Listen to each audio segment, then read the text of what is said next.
In this video, I'm going to show you how to get your business listed in Google Places.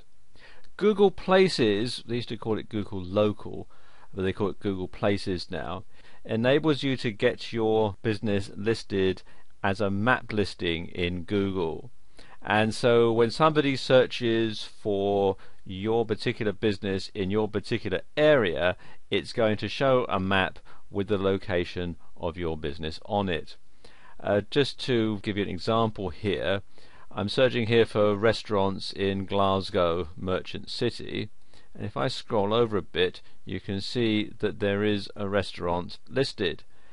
It's Guy's Restaurant and Bar, and you can see it shows where this particular restaurant is and some information about it. You see they've uploaded some pictures and so on. And if you have a bricks and mortar business where you need to have customers come through the door, this is a great way to encourage them to do that.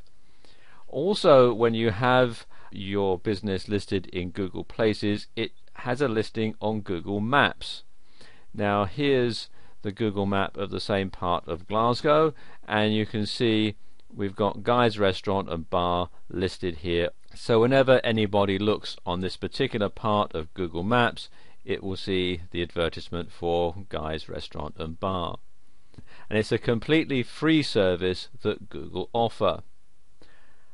Okay, to get your business listed, what you want to do is to come to Google Maps for your country. I'm in the UK, so I'm at maps.google.co.uk. If you're in the US, you'll be at maps.google.com and so on.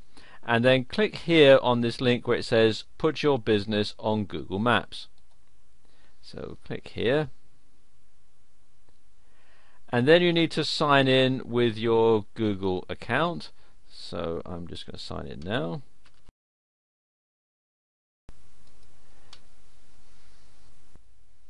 It takes you through to this page, and the first thing you have to do is see if the business is already listed. And you do that by entering the business's main telephone number in this box here. So I'll go ahead and do that now. And then click here on Find Business Information. And it says no address found for a business using, and the phone number there. Add your information below. Well, I'm not surprised that it's not finding a business for this phone number, because this is a made-up phone number, it's not a real one. So you then need to enter the basic information in here. You want the country, which you can choose from this drop-down menu. You want the company's name or the organization's name, street address, city and town, county or state where appropriate, and the postal or zip code. So I'll just pause the video while I do that. And there we go, that's done. And you'll see that it shows the listing here above the phone number, and it also shows a map, which I'll explain a bit more about later on. Okay, if the company has more than one phone number, you can click on this link to add those phone numbers in there. Then you want the email address for the company and its website. If it doesn't have a website, you can check this box here that says I don't have a website. But if you do have a website, it's a good idea to add it in, because then people can click on the link from the listing. Then you want to enter a concise description in here. As you can see, it says 200 characters. If you do put a description in, it's not compulsory, but if you do, make sure that it's got plenty of keywords that describe your business. And then you want the category, and this is very important, and you can have up to 5 categories that you can list your business in. Now let's say this is a law firm, and you'll see that it doesn't actually have a category law firm, but it does suggest some alternatives. So let's say that this is an attorney, and if you want to add another category, let's say that this is an attorney that specializes in a particular type of case law, then I could click here on this link to add another category, and it would get listed. As it says here, you can have up to 5.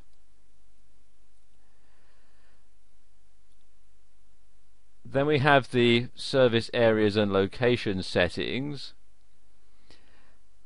and you can choose the top radio button is set by default, which is all customers come to the business location, or you can select yes, this business serves customers at their locations. So for example, if you provide services like delivery or home repair, then you would click here on this radio button.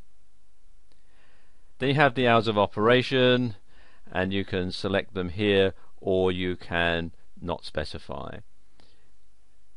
And as it says here, if you split the hours, for example, if you run a restaurant and it's open at lunchtime and then it closes in the middle of the day and then it's open again in the evening, you can set that there.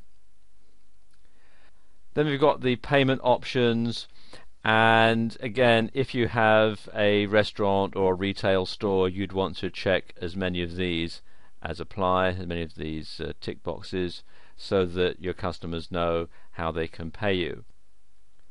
Then there's photos, and like in the restaurant example that we looked at earlier on, you can have some photographs in your listing. As it says here, you can have up to 10. So if you want to have the exterior of your building, or a photograph of your products, or like in the earlier restaurant example, they actually had some photos of their meals, then you can either upload them from your computer by clicking on the browse button, or you can click on this radio button and upload the photograph from elsewhere on the web.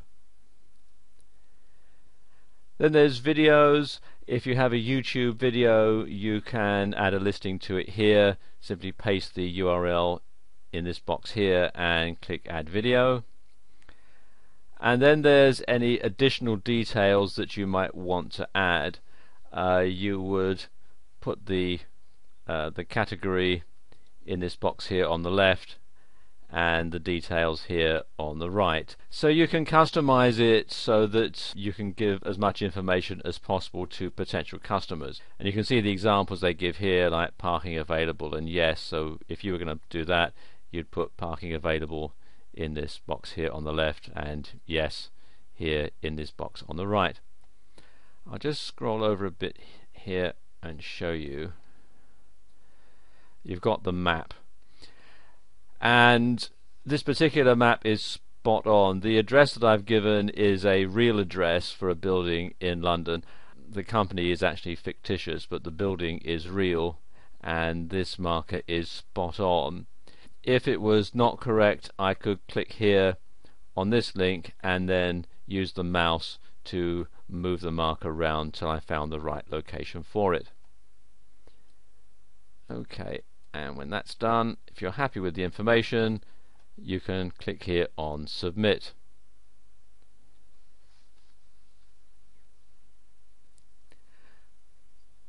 Then you'll have to validate the listing.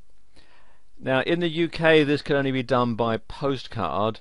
Google will send you a postcard and then you'll follow the instructions on it to validate the listing. In the US you can actually validate it by phone. They will call you and then you can simply follow the instructions that they'll give you over the phone. When you're validating by postcard, you can also have a contact name, which is useful if the organization is quite a large one, so it makes sure it gets through to the right person. One other thing that I need to point out that's very important is when you set up your Google Places listing, you must use a Google account or an email address that belongs to your business. The reason for this is once the listing has been validated, it will be tied forever to the email address that was used to set it up. So if you have one of your employees use their own personal email address, then if that employee leaves and you need to change any of the listings, say your company moves to a different location, or you change the opening hours, or you change the phone number, you're going to have a bit of a problem.